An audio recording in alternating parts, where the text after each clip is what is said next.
De la famille des turdidés comme les grives, le merle noir à bec jaune est un oiseau dont certaines populations sont migratrices et d'autres sédentaires ou erratiques.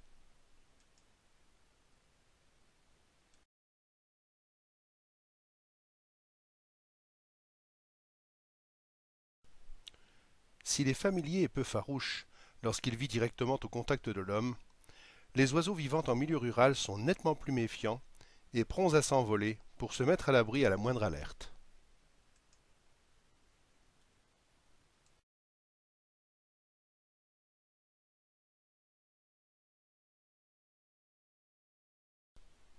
Cet oiseau très agité par nature passe le plus clair de son temps à rechercher sa nourriture, n'hésitant pas à retourner des quantités impressionnantes de végétaux et plus particulièrement des feuilles.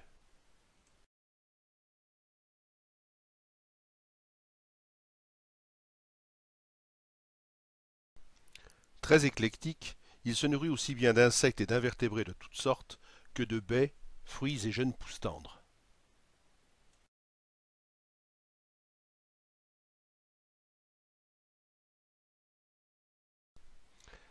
C'est en observant les merles que l'on s'en rend vite compte de la nécessité de laisser au sol les feuilles mortes, qui le préservent du grand froid, permettant à toute une microfaune et à certaines graines d'être encore accessibles.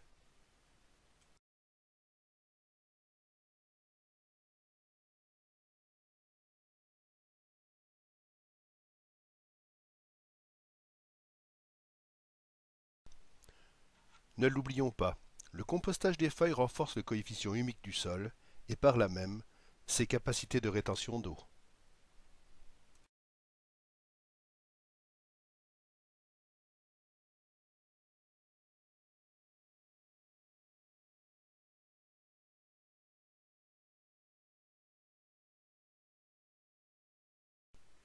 Disparaissant pratiquement sous les feuilles, son instinct de conservation lui commande d'observer régulièrement les alentours, car il constitue un mets de choix pour de nombreux prédateurs, comme l'épervier.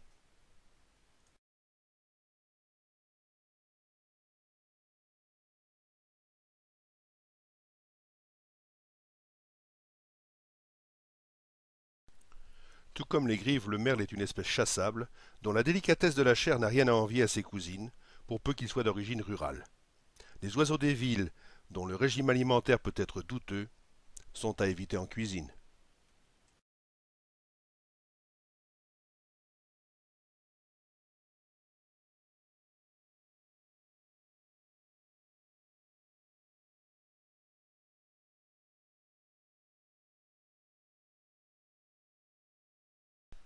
La femelle, dont le plumage est beaucoup plus discret, passe facilement inaperçue.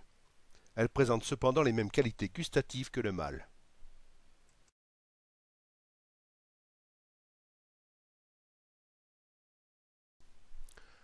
La chasse du merle n'est pas spécifique. Elle se pratique à l'occasion de celle des grives, et c'est en longeant les haies que l'on fait voler les merles, qui ont tendance à partir du côté opposé à celui du chasseur. L'idéal étant de pratiquer à deux, et si possible former une équipe constituée d'un droitier et d'un gaucher.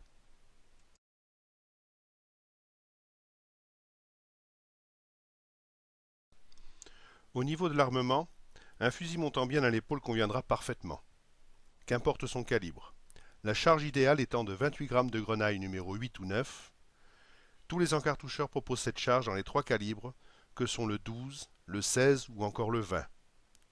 Les cartouches de balle trappe conviennent avec des chocs ouverts.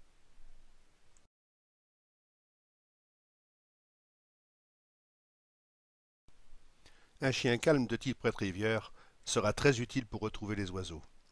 Sinon, il faut se diriger vers l'endroit de la chute de l'oiseau sans le quitter des yeux, si l'on ne veut pas perdre ce gibier délicat qui donne en plus l'opportunité de coups de fusil parfois très acrobatiques.